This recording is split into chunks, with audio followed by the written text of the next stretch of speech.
श्री स्वामी समर्थ. कशा आहात सर्वजण? आय होप सगळे मस्तच असणार. मी पण मस्त. मी सर्वांची लाडकी श्यामल.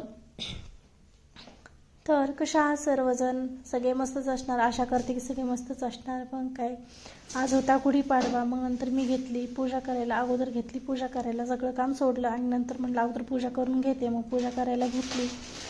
आणि काय मग येडेश्वरीची पूजा, असं चेहरा पाहिल्याच्या नंतर खूप म्हणजे छान दिवसही जातो माझा. मग येडेश्वरीची पूजा करायला घेतली. तर गुढी उभा करायची होती आणि असं झालं की गुढी उभा करायला आमच्यात काय बाल्कनीमध्ये जागा नाही.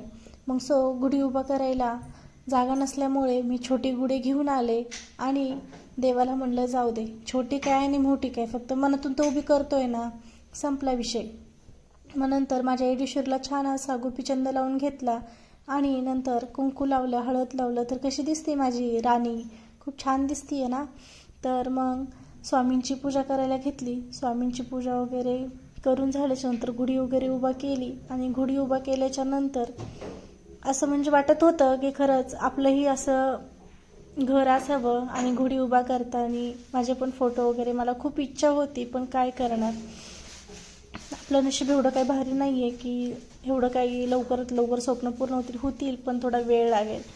कारण मी कधी स्वतः धमक ठेवते आपले स्वप्न पूर्ण करायचे, कारण नशिबाने तर खूप साथ सोडलेली आहेच. तरी पण मी हार मानत नाही. प्रत्येक गोष्टीमध्ये होईल चांगलं अशा आशेने चालते. मग नंतर गुढीला पण ते तसलं साखरचं असतं तेही बसेना. म्हणलं का गं बाई अशी का सतवाई लागलीस? मग नंतर येडेश्वरीच्या हाराला तिला गाठ बांधली आणि कसं तरी ॲडजस्टमेंट केलं, पण झालं ते. मग नंतर स्वामींची पूजा केली आणि सगळं आवरून झाल्याच्या नंतर मग घेतलं मी स्वयंपाकाला.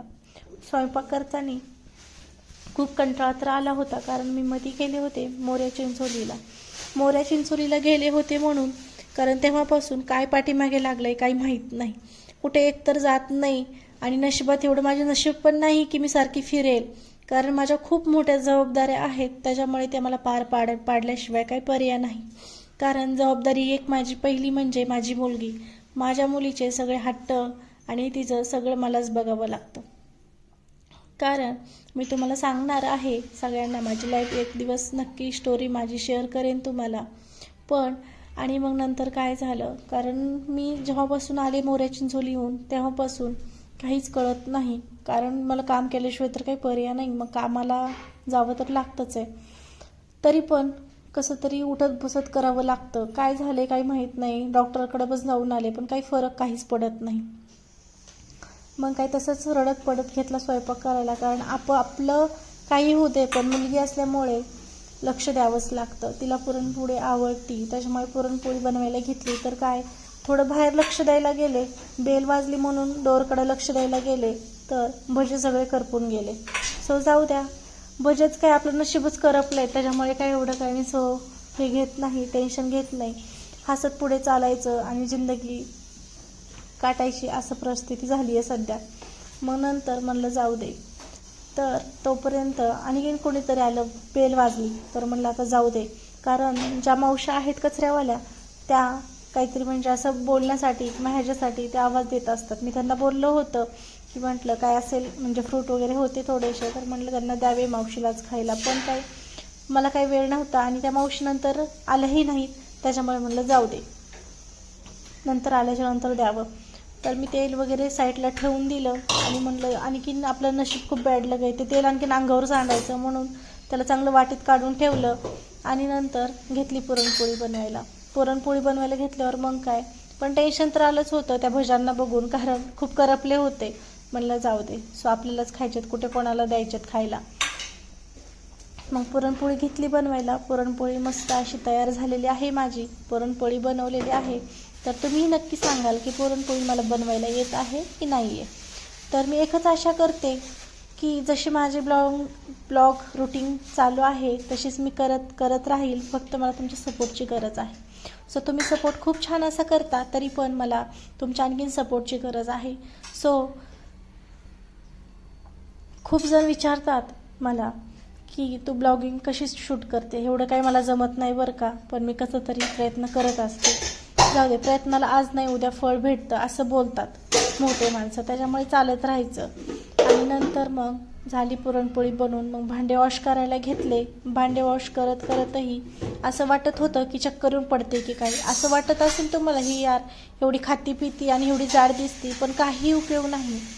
कारण मला बीपीचाही प्रॉब्लेम आहे, त्याच्यामुळे माझी तब्येत सारख्या मला टॅबलेट चालू असतात. थोडंसं काही टेन्शन घेतलं की बीपी कमी होतो माझा. मग भांडे वगैरे झाले आणि म्हणलं आता थोडासा आराम करावा, पण कुठलं काही नशिबात आराम आहे होय, नाही. तर माझी गाडीला पण वॉश करायचं होतं. सो मग गाडी वॉश करायला जाणारच होते मी. तोपर्यंत मुलगी म्हटली, मम्मा आता खाली कॉकचं पण प्रॉब्लेम इश्यू झालेला आहे, त्याच्यामुळे कॉकला काही पाणी येत नाही. मग तर खूपच टेन्शन आलं. म्हणलं आता करू तरी काय करू, पण जाऊ द्या कसं तरी चालवायचं असं चालू आहे. मग मी म्हटलं करेल मी काहीतरी प्रयत्न. मग नंतर सगळं काम आवरल्याच्या नंतर मम्मीचा कॉल आला आणि मम्मी म्हणली काय करते काय नाही. मग तिचा कॉल आला तर राहूनच गेलं खाली जायचं. मग मला गाडी वॉश तर करायचीच होती, पण आता मम्मीचा कॉल आला, ती म्हणन की माझा कॉल आला की चालली कुठेतरी. सो म्हणलं बोल बाई. मग ती बोलत होती काय चालले काय नाही. खरंच एक आईचं कॉल येऊन ती आपल्याला बोलते जेव्हा, तेव्हा किती छान वाटतं ना. असं वाटतं की सर्वस्वच आपल्याला भेटलं आहे.